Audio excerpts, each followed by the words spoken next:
Você pode iniciar, Tiziane. Olá, pessoal. Estou aparecendo duplamente aqui. Vocês estão me vendo de duas aí também?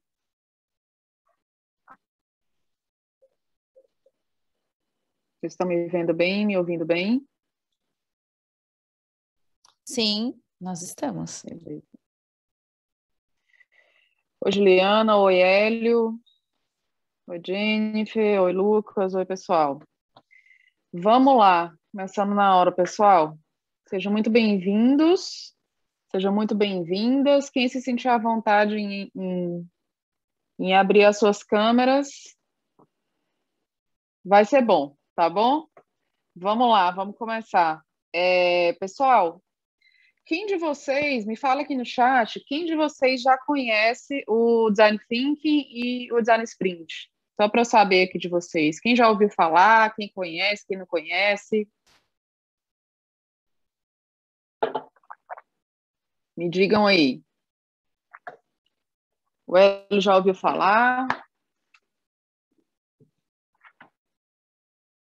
Legal, já ouviu falar, né? Certo. Isso é bom, isso é bom. Quem já ouviu falar vai entender um pouco mais qual a intenção de hoje. A gente conversar um pouco sobre essas duas metodologias ágeis, que é o Design Thinking e o Design Sprint, tá? Para a gente entender um pouco mais do que se trata isso, como é que a gente pode utilizar eles na prática, qual é o conceito de cada um, qual é a essência de cada um, e bater um papo nas próximas aí 40 minutinhos sobre isso, tá bom? Eu vou compartilhar a tela com vocês. Me falem aí se vocês estão vendo a apresentação. Tudo certo aí? Tudo certo. Beleza. Então vamos lá. Pessoal, ó, antes da gente começar aqui, deixa eu deixar aqui aberto para vocês. Antes da gente começar aqui, eu quero me apresentar para vocês. Quem não me conhece, meu nome é Tiziana Calipe. Eu sou professora da Vanzolini, já vai fazer alguns anos, então já faz alguns anos que eu estou compartilhando esse conteúdo aí de metodologias ágeis, tanto no curso que a gente vai falar hoje para vocês, quanto em palestras, treinamentos e tudo que envolve as metodologias ágeis e o design thinking em especial, tá? Eu sou designer de formação, eu tenho um estúdio de design hoje, e tudo que eu vou falar aqui para vocês, ele tem como base muito do que eu vivo. Então, todo dia, quando eu tenho que pegar algum projeto que eu preciso realmente desenvolver aquele projeto, ou melhorar, ou validar, eu sempre busco essas duas metodologias que são as que eu mais gosto de utilizar. Então, o que eu vou falar aqui para vocês não é teoria, é realmente o que eu utilizo no dia a dia do que eu faço todo dia. Tá? O Design Thinking é uma das minhas metodologias que eu mais gosto, que mais se conecta comigo. Então, eu vou falar um pouquinho mais sobre cases pessoais para vocês aqui, tá?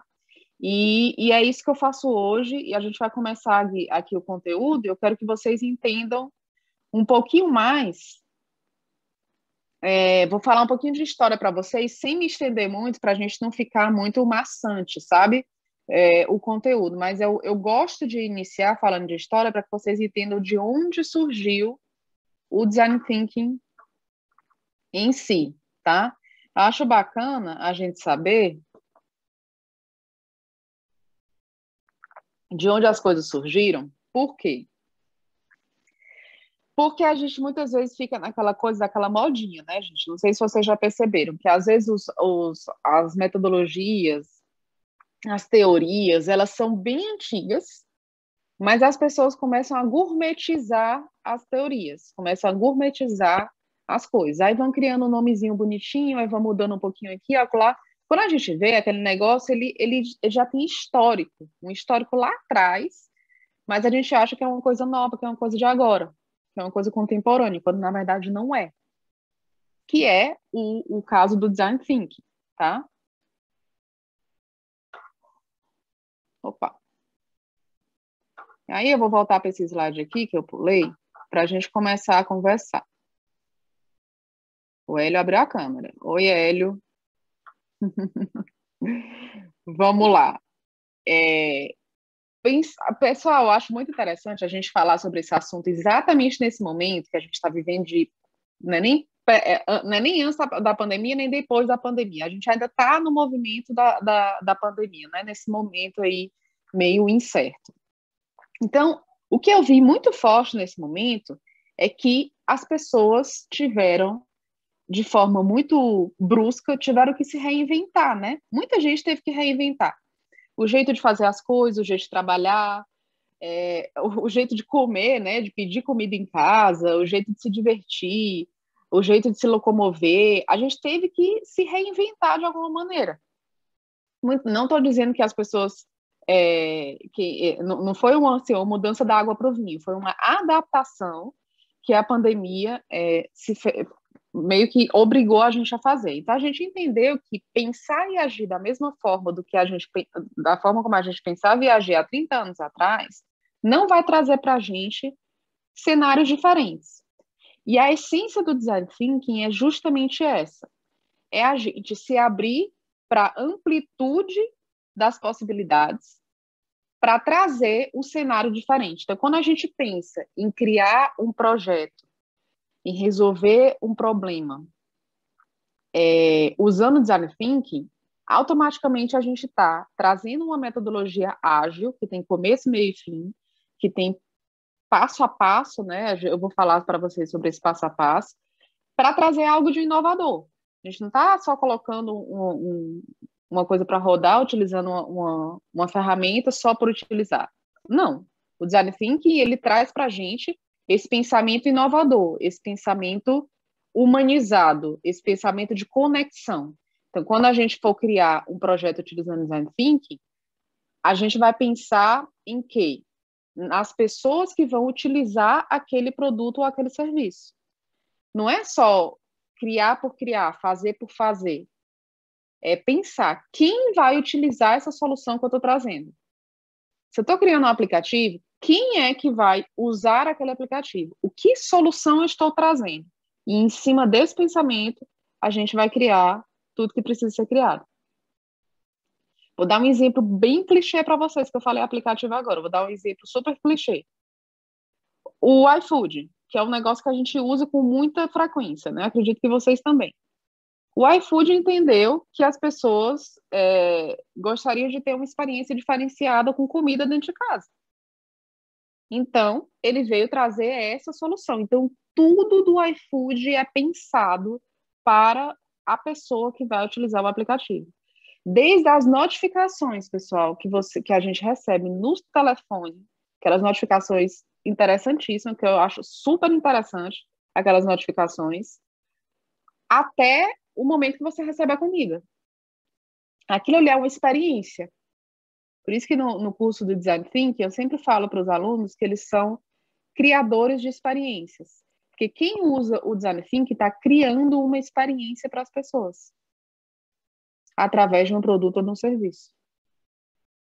Tá? E aí eu quero contar para vocês de onde surgiu essa história do Design Thinking, tá? Para vocês não acharem que é algo novo, que é algo que surgiu agora há pouco, tá? O Design Thinking, ele surgiu lá na Alemanha em 1919, tá? Esse slide aqui, ele traz a Bauhaus, que é uma faculdade muito conhecida no meio das artes. Quem for designer ou dentro desse meio, né, de criação, vai conhecer a referência dessa faculdade, porque ela é bem conhecida para quem estuda arte, para quem estuda design. O Design Thinking, ele surgiu lá dentro da Bauhaus, em 1919. Então, vocês podem imaginar que não é alguma coisa nova, né? Desde 1919, as pessoas já entenderam, já deu esse clique nas pessoas de que fazer as coisas sem dar atenção a quem vai utilizar essas coisas não estava fazendo mais sentido. Esse é um movimento que já vem desde lá de trás. E observe, 1919, estava no auge da Revolução Industrial, estava a loucura do pessoal trabalhando de noite dentro de fábrica, e todos aqueles filmes do Charlie Chaplin que vocês devem conhecer, dando ênfase a todo esse processo mecânico de trabalhar, né, dentro das fábricas. E a vibe daquelas pessoas naquele momento realmente era produzir em massa e tchau. Quem vai utilizar? Ninguém pensava nisso. Então, essa coisa de pensar na pessoa por trás do produto, do serviço, era totalmente inovador e diferentão. E desde 1919 isso já vem acontecendo. Então, o que ocorreu foi meio que um movimento artístico disruptivo lá dentro da Bauhaus. Um grupo de designers entendeu que colocar as pessoas como centro das discussões relacionadas ao design era a coisa mais inteligente que eles tinham que fazer naquele momento. Então, lá dentro da Bauhaus, eles criavam várias coisas, desde do mouse até uma solução para um hospital que tivesse que ressignificar alguma experiência dentro de algum exame, de alguma coisa dentro do hospital. Então, eles criavam tudo lá dentro, tá? Eles entenderam que colocar as pessoas como centro das discussões fazia mais sentido. E quando isso fez sentido para eles, aí que a história começa. Porque o Henry Ford estava reinando naquela época, né? O Henry Ford da Ford, ele tinha falado que esse negócio de botar as pessoas como centro das discussões não tinha nada a ver. Não fazia o menor sentido. Para ele, o negócio era ficar lá de noite, todos os trabalhadores dentro das fábricas, que o negócio dele era produtividade, e quanto mais produzia, mais eficiente era, e as pessoas não deveriam ser colocadas no centro das discussões de jeito nenhum. Então, rolou meio que um atrito entre os designers da Bauhaus e o Henry Ford. Vocês estão me ouvindo bem, me vendo bem, pessoal? Falei aqui e não perguntei a vocês. Ok. E aí, ele veio com essa história, essa frase dele é até conhecida. Ele falando que esse negócio de colocar as pessoas como centro das discussões não tinha nada a ver, e que se ele tivesse perguntado para as pessoas o que elas queriam, elas teriam dito que queriam cavalos mais rápidos, e não que queriam um carro, porque elas nem imaginavam que existia a solução do carro, né? Ele foi uma das pessoas mais inovadoras da época ao criar os automóveis mais tecnológicos, enfim, na época. Então, ele arrumava de todas as formas um jeito de se atritar com esses designers da Bauhaus, porque ele não acreditava nessa teoria de colocar as pessoas como centro das discussões. Então, isso foi realmente um movimento naquela época, tá? E aí chegou-se à conclusão de que eficiência está relacionado com a experiência que o usuário tem em relação ao que você entrega. Olha que interessante. Acabei de falar para vocês que pessoas que usam design thinking são criadores de experiência, né? Então, quando a gente cria algum produto ou algum serviço, e a gente entende que aquele produto ou aquele serviço é eficiente, é porque a experiência que você está entregando para as pessoas é uma experiência de valor. É uma experiência elevada, é uma experiência que soluciona um problema, tá? Então, sempre que vocês pensarem em construir um produto ou um serviço utilizando design thinking, saibam que vocês precisam entregar algo de valor, que tenha eficiência. E para isso vocês precisam entregar uma experiência para o usuário final. E aí pode ser o que for, gente. Desde uma consultoria, um aplicativo, uma experiência dentro de um... Eu falei do hospital, agora eu fiquei com o case do hospital, né? Vou ver se eu consigo contar para vocês o case do hospital ainda hoje, sem me estender. Que teve um case super conhecido de hospital, que foi ressignificado uma experiência de um exame, que era muito desconfortável, e com o design thinking foi refeita a experiência desse exame.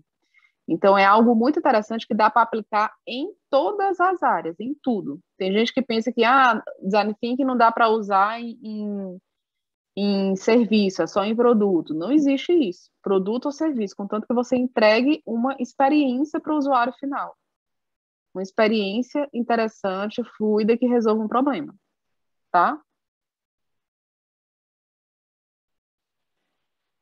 E aí foi nesse movimento aí que o Design Thinking surgiu. E a tradução literal do Design Thinking é pensamento do design. Então, o que que é isso? Pensamento do design. A gente pega emprestado o pensamento dos designers.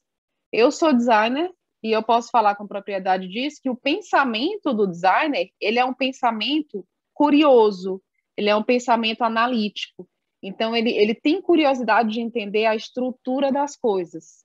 Ele tem interesse em saber como é que ele vai solucionar aquela coisa, de pegar, de ver que está faltando um material. Peraí, como é que eu faço para pegar outra coisa para fazer funcionar isso daqui? Quem está por trás disso aqui? Como é que isso aqui vai acontecer? Então, o designer, ele tem essa veia mais de entender a estrutura das coisas.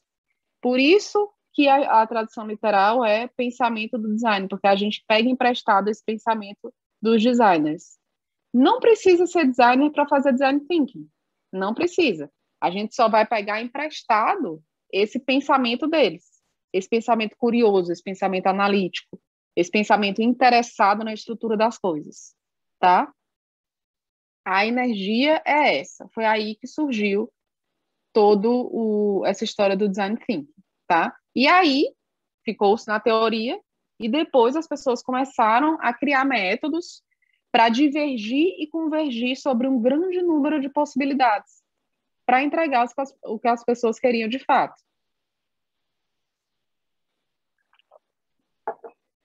O design thinking inteiro, a gente fica divergindo e convergindo sobre possibilidades de como as coisas podem acontecer.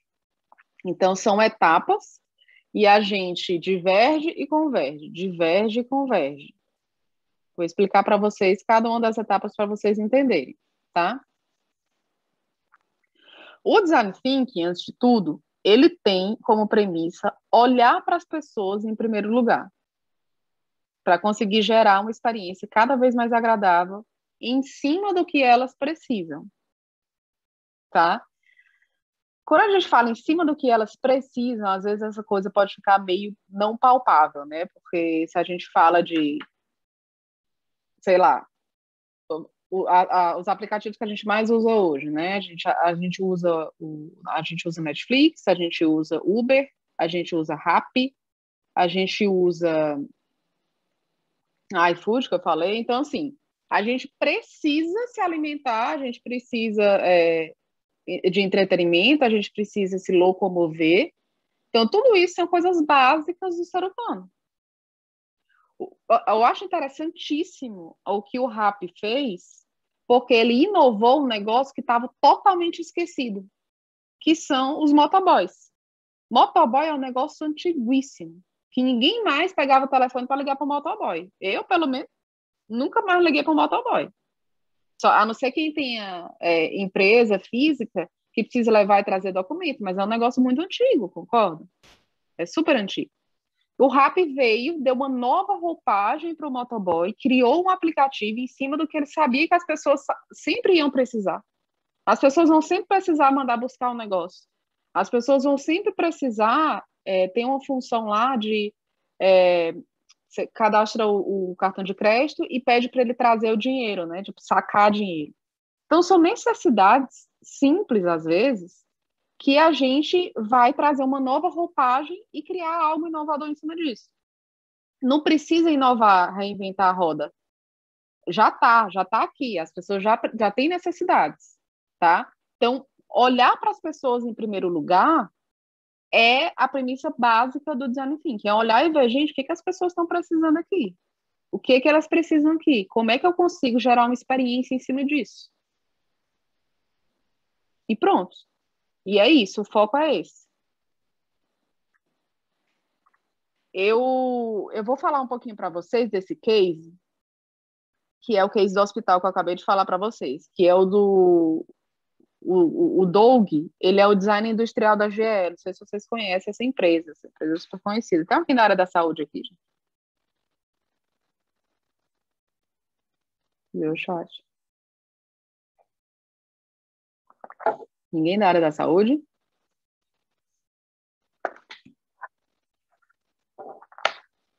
Ok, ninguém da área da saúde. Tranquilo. A GE, o Doug, ele é um design industrial, né? Então ele cria todas essas soluções aí quando se diz respeito à área da saúde mesmo, assim, hospitais, clínicas e tudo. Então ele usou o design thinking para resolver um problema de hospital. Um hospital que é um negócio super engessado, né? Que é uma coisa que ninguém pode mexer muito. E ele foi lá e solucionou o problema daquele exame, que é super desconfortável, que é o exame de ressonância magnética. Alguém já fez ressonância magnética, gente? Você entra naquele tubo e fica lá, e é muito desconfortável. Você entrar naquele tubo e ficar lá e não pode se mexer, porque senão a imagem não sai como tem que sair. Então, chamaram ele para resolver esse problema num hospital de crianças oncológicas. Então, estava com problema de que as crianças, criança, né, já é um pouco mais delicado, estava doente, já tem outra delicadeza aí. Câncer, que já é outro problema. Então, são vários pontinhos que estavam deixando esse usuário, né, digamos assim, o usuário final é a criança, sem querer fazer o exame. As crianças, elas ficavam muito, muito sensíveis na hora de fazer o exame, não queriam entrar na máquina, choravam, davam um certo desconforto nelas, elas precisavam ser sedadas para fazer o exame. Só que isso estava aumentando. A quantidade de pessoas, de crianças que não estavam conseguindo fazer o exame sem dopar, era muito grande. E aí chamou-se o Doug para recriar essa experiência do exame, tá? Então, ele estudou, ele foi atrás de entender todo o universo das crianças, ele foi até o hospital, ele ficou do lado das mães, observando o que acontecia quando a mãe ia lá acompanhar a mãe, o pai ia acompanhar a criança para colocar dentro da sala do exame. O que as crianças falavam, como os pais estavam, como é que era o cenário. Tudo ele foi pesquisar, fazer uma pesquisa de campo mesmo, para entender como é que ele iria entregar aquela solução. Porque não adiantava, dentro do escritório dele, dentro do estúdio dele, ele criar uma solução baseada na cabeça dele. Ele tinha que ir lá ver o que estava acontecendo. Ele tinha que ir lá entender quem eram aquelas crianças, como acontecia o dia a dia. E foi isso que ele fez. Depois ele fez um estudo bem aprofundado sobre o universo da criança, né? O que a criança, como a criança interage com o mundo, as cores, os formatos, como ela interage. E aí ele recriou dentro do hospital a mesma sala, sem mexer na estrutura da sala, sem mexer na estrutura da máquina, que é uma máquina caríssima de ressonância magnética, não tinha como recriar aquilo ali, tem coisas que não dá para fazer, então você tem que criar em cima do que já tem. Ele recriou e ele trouxe uma experiência para essas crianças. E olha como ficou a sala, eu amo esse case. Olha como ficou a sala. Ele criou uma solução empática para transformar a experiência dessas crianças durante o exame da ressonância.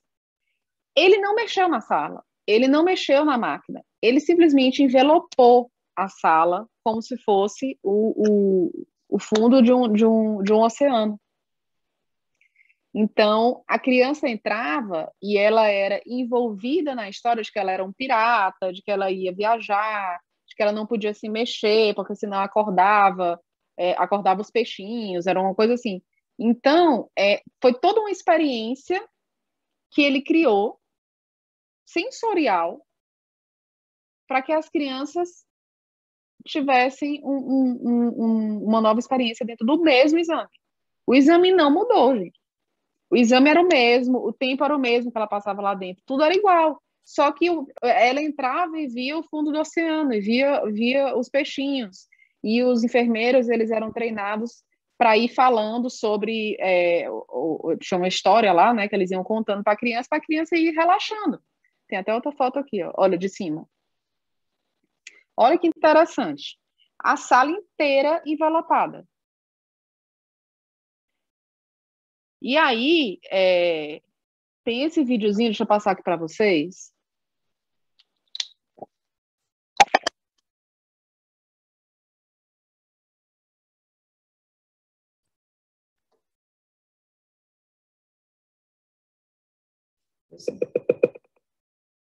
My name is Stephen Jones. Vocês estão ouvindo? My name is Stephen Jones, and I'm a nurse at Children's Hospital in Pittsburgh. Estamos ouvindo. Tá, beleza.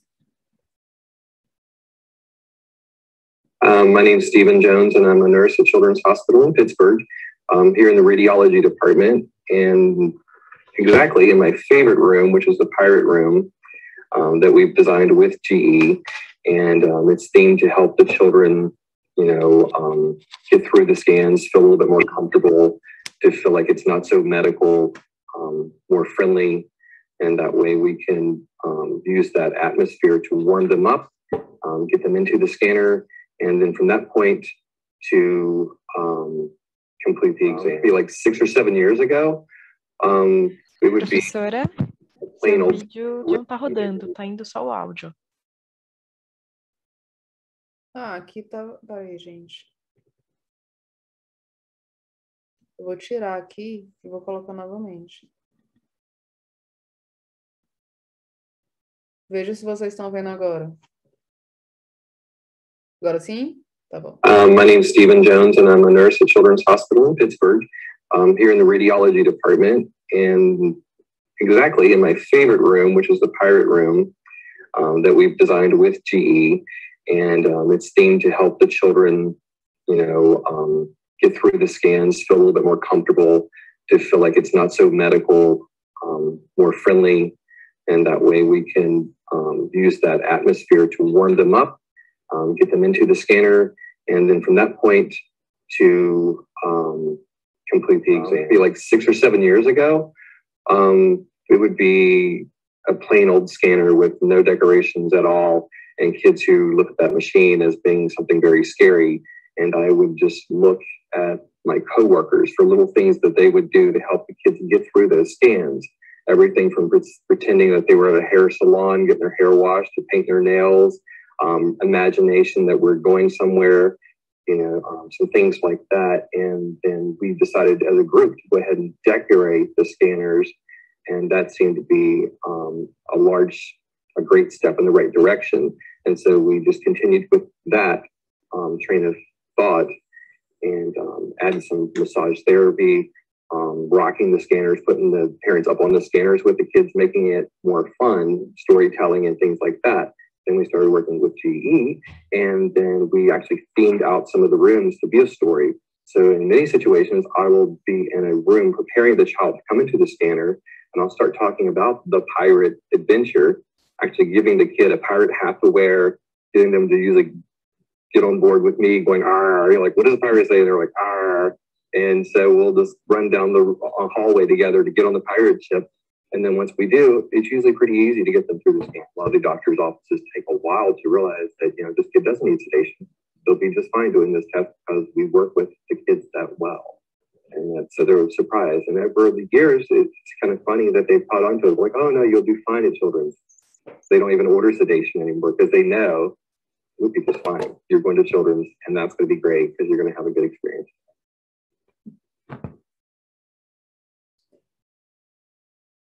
É sensacional, né?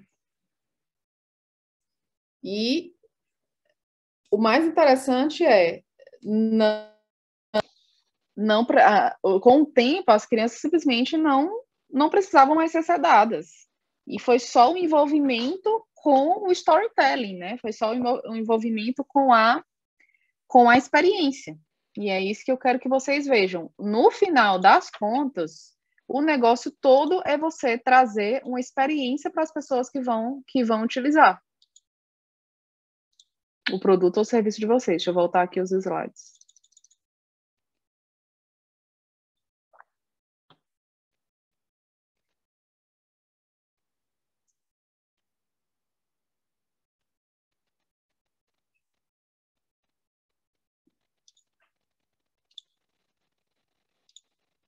Vocês estão vendo?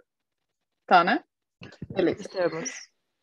Ó, e aí, gente, toda essa história de design thinking, de pensamento do designer, de experiência e tudo gira em torno de um pensamento que a gente tem que alimentar dentro da gente, que é um pensamento de criatividade, que é um pensamento de inovação. E para a gente ser criativo, que foi uma coisa que foi pedido muito nessa pandemia, no momento em que a gente foi solicitado, né, por esse evento da pandemia de se reinventar, no momento de que a gente precisou se reinventar, a gente precisou ativar esse lado criativo da gente, porque para se reinventar, a gente precisa entender de onde é que a gente vai tirar a ideia para fazer isso. Então, para a gente ser criativo, seja para fazer qualquer coisa, seja para dar ênfase a uma reinvenção pessoal, profissional, ou para colocar o design thinking para rodar, a gente precisa se permitir pensar de um jeito diferente. Parece óbvio, né? Mas é isso, pensar de um jeito diferente do que a gente pensava antes. Então, se a gente fazia uma coisa de um jeito X, agora a gente vai fazer de um jeito Y, para ver qual é o resultado que a gente vai ter daquilo. Tem muita empresa que tem lá o setor de inovação, tem todas as ferramentas para fazer coisas super interessantes, mas no momento em que a inovação precisa daquele passo de coragem para ver uma coisa diferente, a pessoa não quer, a pessoa breca.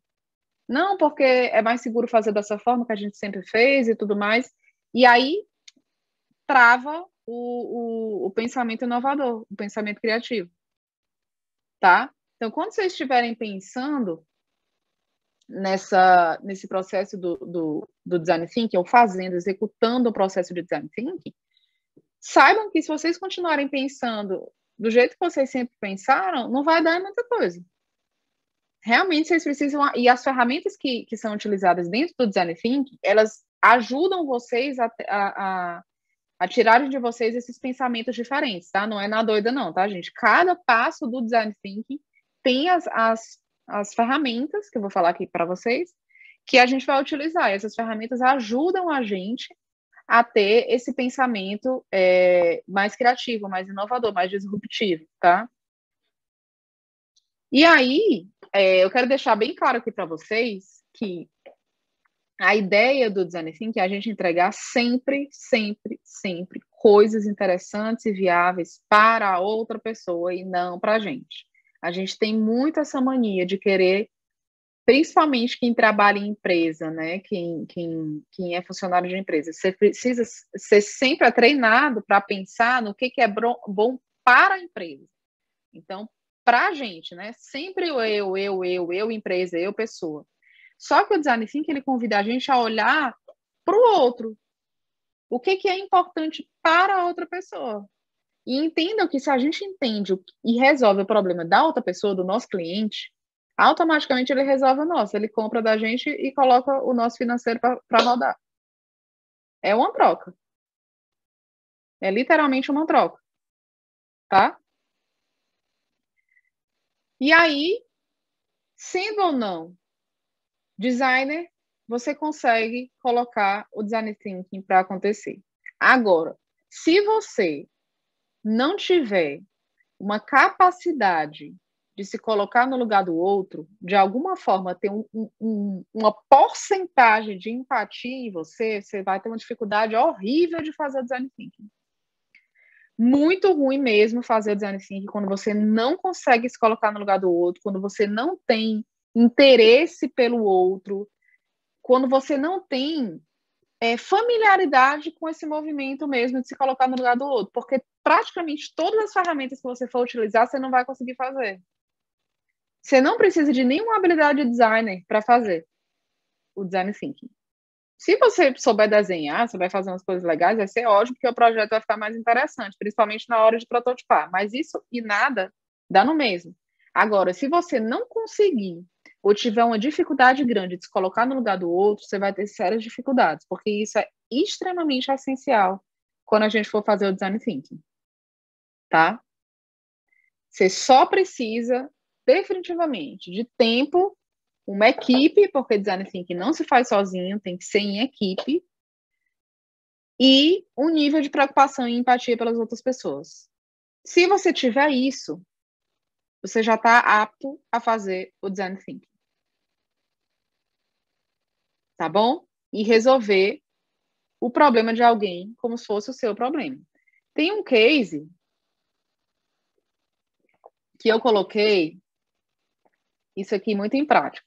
Querer resolver o problema de alguém como se fosse o meu. Mas não acha, gente, que eu estou falando isso como se eu fosse, assim, a Madre Teresa de Calcutá, não, viu? Porque quando você coloca esse pensamento para acontecer, não é que você vai passar todo o processo do Design Thinking satisfeita, feliz, dando tudo certo. Não, tem momentos que realmente você fica desconfortável, você sente vontade de desistir, você fica, meu Deus, estou sem ideia, estou sem saber, estou preso, não sei o quê. Tem todo esse mix de sentimentos acontecem no meio do Design Thinking. Mas, nesse case aqui que eu vou contar rapidinho para vocês, eu coloquei muito esse pensamento de querer resolver o problema da outra pessoa como se fosse o meu. Eu fiquei aficionado em resolver aquele problema. Eu acho que foi por isso que esse projeto me marcou tanto. Esse projeto foi um projeto de um cliente que me chamou para resolver um problema da empresa dele, que ele estava com problema de venda. Na cabeça dele, ele estava com problema de venda. Só que, na verdade, o problema da venda era a consequência do que realmente estava acontecendo. Ele tem uma empresa de fertilizantes, né? É uma empresa familiar grande de fertilizantes. E ele tem uma fazenda, ele tem tudo que ele faz lá dentro da fazenda dele, tudo. E é uma empresa enorme, já tem mais de 20 anos.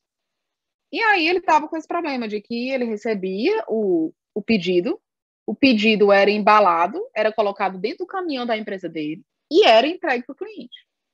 Quando chegava lá, o cliente devolvia, porque estava errada a entrega. E isso aconteceu uma vez, 2 vezes, 3 vezes, 4 vezes. E eu já estava começando a dar problema no faturamento dele. E foi aí que a gente se conheceu um dia e ele contou um pouco da história dele e perguntou se eu poderia ajudar nisso. E aí, na hora, eu disse, nossa, faz muito sentido rodar um Design Thinking num problema como esse. Detalhe, prestem atenção. Você não pode fazer Design Thinking, você não consegue fazer Design Thinking se você não tiver um problema específico para resolver. Você tem que ter um problema específico para resolver. Esse problema tem que estar muito claro. No case lá que eu falei do hospital, o problema era que a criança não queria fazer o exame. O problema estava ali. O problema de agora que eu estou falando era o problema da entrega que estava sendo devolvida. Então, eu tenho que saber qual é o problema, tá, gente? Não dá para fazer Design Thinking sem saber, não. Se você tiver um monte de problema para resolver e quiser rodar o Design Thinking, você pode também, mas é para cada processo de Design Thinking. Um problema para cada processo, tá? E aí, sem me estender demais nesse case, ele me contratou, eu fui lá com a minha equipe, a equipe de 6 pessoas, 7 comigo, e eu fui lá na fazenda dele ver o que estava acontecendo. Eu amo a natureza, eu sou super tranquila com essas coisas, por mais de viver na cidade, eu amo a natureza, mas você ir para um local e você viver um cenário, né, ali dentro na fazenda e tudo, completamente diferente do que você vive todo dia, tudo já é muito desconfortável.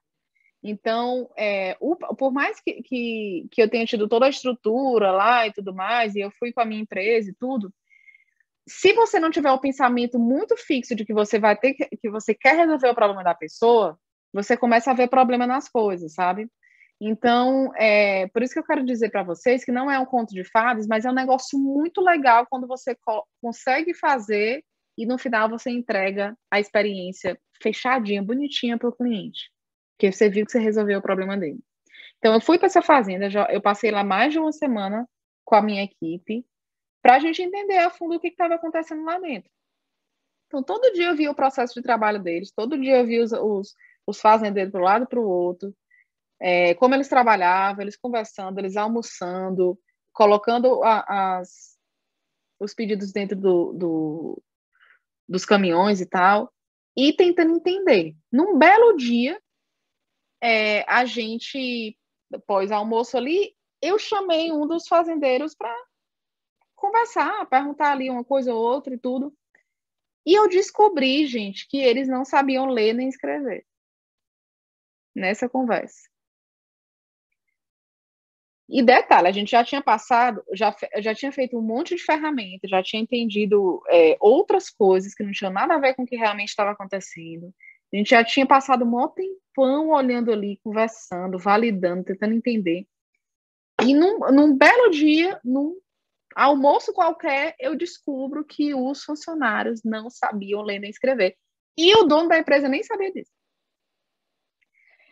E aí, o que aconteceu? A gente entendeu, depois de já ter tido várias outras ideias de solução, essas ideias literalmente tiveram que ir para o ralo, porque não fazia sentido, visto que eles não sabiam ler nem escrever. E aí a gente teve a ideia de refazer as embalagens do produto utilizando cores e símbolos, de forma que a gente não ia perder tempo, não ia fazer uma coisa a longo prazo, ia resolver o problema naquele momento e iria facilitar a vida tanto do dono da empresa quanto de quem está trabalhando lá dentro. E o que eu quero dizer com vocês, para vocês em relação a isso?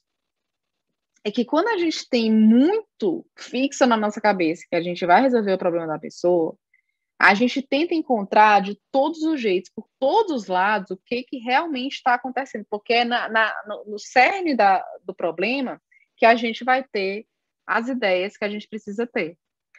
Até aquele momento, antes daquela pergunta do almoço que eu fiz pro fazendeiro lá, a gente estava super tranquilo com outras soluções que envolviam a capacidade cognitiva dos funcionários que eles não tinham. Aí vocês poderiam pensar, isso alfabetiza eles. Isso foi uma ideia que surgiu no brainstorming. Mas, gente, olha o tempo que ia ser para alfabetizar as pessoas. As pessoas estavam lá há mais de 10 anos. E venhamos e convenhamos, as pessoas vivem literalmente na mata. Eles não têm interesse em se alfabetizar. Tá tudo bem para eles não saber ler nem escrever. Eles estão vivendo tranquilamente, eles estão dormindo bem, acordando bem com isso. Então, essa coisa que eu estou falando para vocês, de se colocar no lugar do outro, é mesmo se colocar no lugar do outro. Para a gente é importante se alfabetizar e saber das coisas. Para o fazendeiro que vive desde sempre no meio da fazenda, não é importante. E ele entrega, e ele é útil no trabalho dele, ele entrega o serviço dele de outras formas. Então, o que a gente entendeu dentro dessa realidade é que fazer uma embalagem com cores e símbolos resolveria o problema. E resolveu. Então, como é que eu sei que o Design Thinking deu certo? Quando eu entreguei a experiência completinha, redondinha para o cliente, e aquela experiência não foi interrompida. No começo, quando ele me chamou, a experiência estava sendo interrompida quando o produto final chegava lá, na pessoa que comprou e voltava, porque estava errado. Foi interrupção, concordo? E agora não tem mais. Agora as pessoas, os trabalhadores lá de dentro, eles entendem qual é o pedido e qual é o material que precisa ser entregue, com as cores e com os símbolos que nós criamos. E aí a gente deixou na portinha lá do galpão, né, um papel com tudo explicado com cores e símbolos. E a gente explicou também lá, né? A gente fez um mini treinamento para que eles conseguissem entender, tá? Então, a energia é muito isso. Se colocar no lugar do outro e entregar uma experiência para as pessoas no fim do Design Thinking, tá? Agora, eu quero falar com vocês sobre as etapas que a gente vai passar ao executar o Design Thinking. Porque tem todo esse mindset por trás, né, que eu estou trazendo para vocês. Mas existem as ferramentas, né? Nem só de mindset vive o Design Thinking. A gente tem que entender que existem ferramentas. E as ferramentas, elas estão dentro dessas etapas que estão aqui. Então, A primeira etapa é a etapa do entendimento, tá? É a etapa que a gente vai imergir no problema e no cenário. Então, a gente vai ter que explorar todos os contextos, todas as pessoas envolvidas, tudo o que está acontecendo ali, exatamente como eu fiz, indo lá para a fazenda, em Minas Gerais, e como o Doug, da GE, fez indo lá no Hospital das Crianças Oncológicas. É indo entender de perto quem são as pessoas envolvidas, o que está acontecendo, aonde começa e aonde termina o problema. É observar, é exercício de observação e anotação. Escrever tudo, olhar tudo, entender tudo, conversar com quem for preciso para entender. Se você me perguntar qual é a etapa que a gente deve gastar mais tempo, eu vou dizer que é a etapa do entendimento. Porque se a gente se dedica a passar mais tempo entendendo, a gente vai conseguir fluir em todas as outras etapas com mais rapidez. Nem precisa ser rápido, porque o Design Thinking, ele não tem tempo. O sprint tem timing. O sprint, ele tem um cronômetro, literalmente. Você precisa ficar cronometrando cada uma das etapas. O Design Thinking, ele não tem isso. Então, se você tem tempo, se você tem tempo disponível, você pode passar aí 2 meses, 3 meses fazendo Design Thinking. Eu passei 2 meses fazendo esse do fertilizante, tá? Então, passem o tempo que puderem na parte do entendimento, porque é lá que vocês realmente vão tirar toda a matéria-prima para poder fluir no resto das etapas, tá? A segunda etapa é a etapa da ideação. É quando a gente começa a ter ideia. É quando a gente começa aqui a gente usa o brainstorm, tá? Vocês conhecem o brainstorm? Alguém conhece o brainstorm? Deixa eu ver aqui o chat de vocês. Alguém já fez brainstorm? Conhece?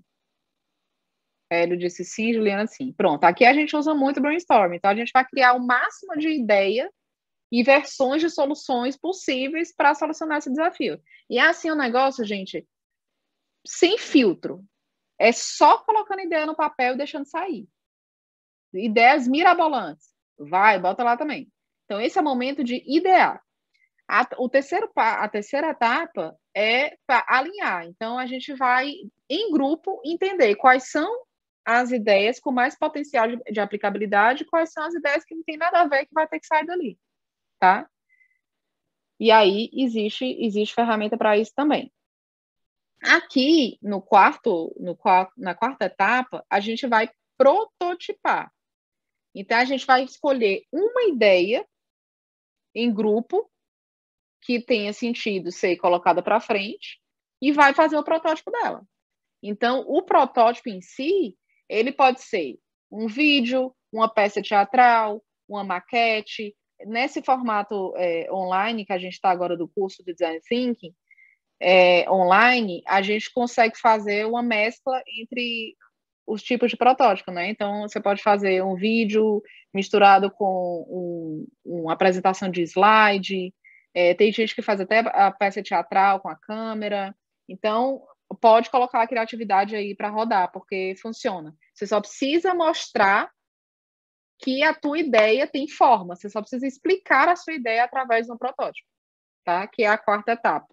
E a quinta etapa é a etapa do teste. É onde você vai pegar aquele protótipo e você vai testar esse protótipo com pessoas reais, tá?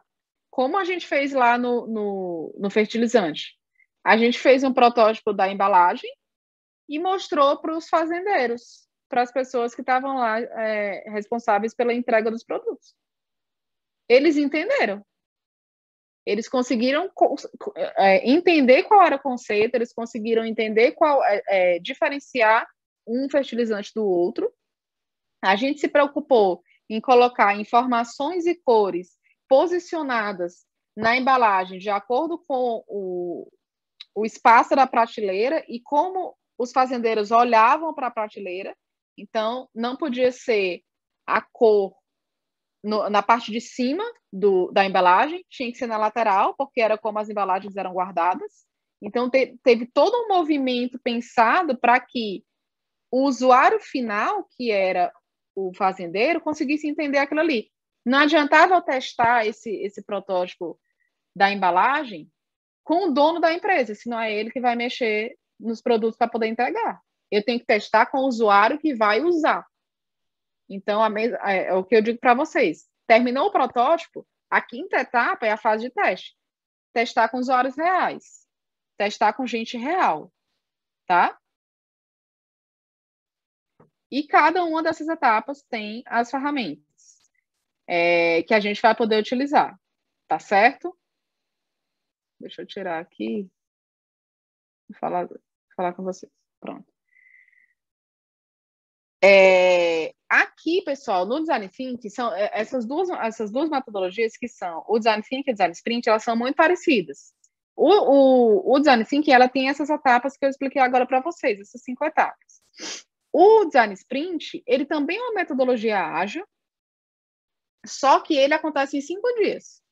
Então, cada dia é uma etapa e é uma ferramenta que a gente vai colocar para rodar. Só que tem um detalhe. Tu tem cronômetro para fazer isso. Então, cada etapa do Design Sprint, ela é cronometrada. E eu costumo dizer que o Design Thinking, ele cria uma ideia inovadora e empática, e o Design Sprint acelera a ideia, ele bota o pé no acelerador. Quem corre aqui, quem faz exercício de corrida, sabe que o sprint é aquele trotezinho que a gente dá quando a gente corre de uma vez e para. Corre 10 metros, para. Corre 15 metros, para. É o sprint, é um trote, né? Foi daí que surgiu a ideia do sprint. Então, digamos que você fez um produto e esse produto ele tá com um gapzinho que precisa ser resolvido. Sei lá, você fez um e-commerce e lá no e-commerce tá com um probleminha que tu tá perdendo venda na hora de fechar o carrinho de compra, porque tem umas etapas a mais ali, aquela etapa ali tá fazendo a pessoa sair do e-commerce e você perde a venda. Esse gapzinho lá no e-commerce, no teu carrinho de vendas, ele é um problema que você tem que resolver. E o sprint é maravilhoso para isso, porque ele é rápido. É um problema que você resolve rápido, é um problema técnico que você resolve rápido. Então, você pode colocar um problema desse para resolver com sprint. Você faz as etapas todas do sprint, você prototipa e você testa ele rapidamente. Diferente do Design Thinking, que você passa semanas, às vezes meses, fazendo um projeto de Design Sprint. Tá? Então, eles são semelhantes, só que não. Eles são semelhantes, só que não. A melhor coisa, a melhor forma de você entender se você utiliza um ou utiliza outro, você tem um problema, você já sabe qual é o problema, ele precisa ser reformulado, precisa colocar uma nova roupagem nele, Design Thinking, tá? Design Thinking. Agora, se tu tem um problema específico, sendo técnico ou não, que ele está ali parado na gaveta, e que você fica só colocando para depois, que você precisa fazer um teste muito rápido para colocar ele para rodar logo, é o Design Sprint. As fases do Design Sprint são muito semelhantes às do Design Thinking. O primeiro dia do Design Sprint é entender e definir o problema. Então, você vai entender e vai definir o que você vai trabalhar nos próximos 5 dias. São só 5 dias. No segundo dia, você vai divergir sobre esse problema. Praticamente, o objetivo dessa etapa é exercitar o máximo de soluções possíveis. Muito semelhante ao Design Thinking, tá? E aí você vai decidir, no segundo dia, você já vai decidir qual é a solução que você vai trazer para esse problema. E quando for no terceiro dia, você vai trabalhar em cima dessa solução. Você vai pesquisar se faz sentido essa solução. Você vai pegar feedback das pessoas sobre essa solução para você iniciar o seu protótipo no dia 4. E o protótipo é protótipo, tá? Sendo em qualquer metodologia, protótipo é protótipo. E no 5º dia você vai validar com o usuário final, usuários reais, tá? São muito semelhantes, mas precisam ser usados em momentos diferentes, tá? A gente está chegando aqui no final. Já estourou aqui o limite. A ideia, pessoal, de hoje não era muito entrar no conceito e na técnica e em tudo do Design Thinking e do Design Sprint. Era para vocês entenderem do que se trata. São 2 metodologias que dão muito suporte para a gente, que a gente consegue fazer muita coisa interessante com elas e que faz todo sentido exatamente nesse momento que a gente está vivendo. O curso, a Jennifer colocou aqui para vocês. Tá aqui em cima. O link do curso, tá? De Design Thinking e Design Sprint. Esse curso é um curso muito bacana, super ferramental. Ele é um curso teórico, mas também a gente faz muita atividade junto. Então, ele é muito legal. É a versão online dele ainda, que a gente ainda não pode estar junto.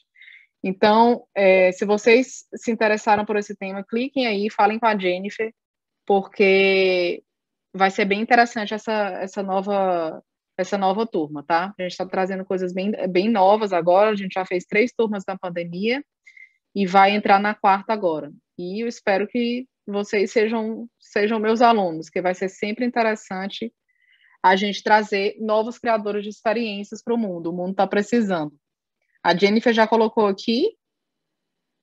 Jennifer, coloca novamente o link para eles, por favor. E, pessoal, vou deixar para vocês aqui o meu Instagram, se vocês tiverem qualquer dúvida, se vocês quiserem acompanhar o conteúdo que eu coloco por lá, eu sou muito ativa por lá. Sempre tem aula ao vivo no YouTube, tem coisas todo dia ali de conteúdo. E me chamem se vocês sentiram alguma dificuldade, se vocês quiserem trocar uma ideia, tá bom? E é isso. Espero que vocês tenham curtido. Chegamos aqui no fim, a Jennifer colocou aí o link para vocês. Beleza? O Hélio é o único que tá aqui com a câmera. Mas espero que vocês tenham curtido, tá bom? Foi ótimo estar com vocês. E a gente se vê numa próxima. Se cuidem aí. Tchau, tchau.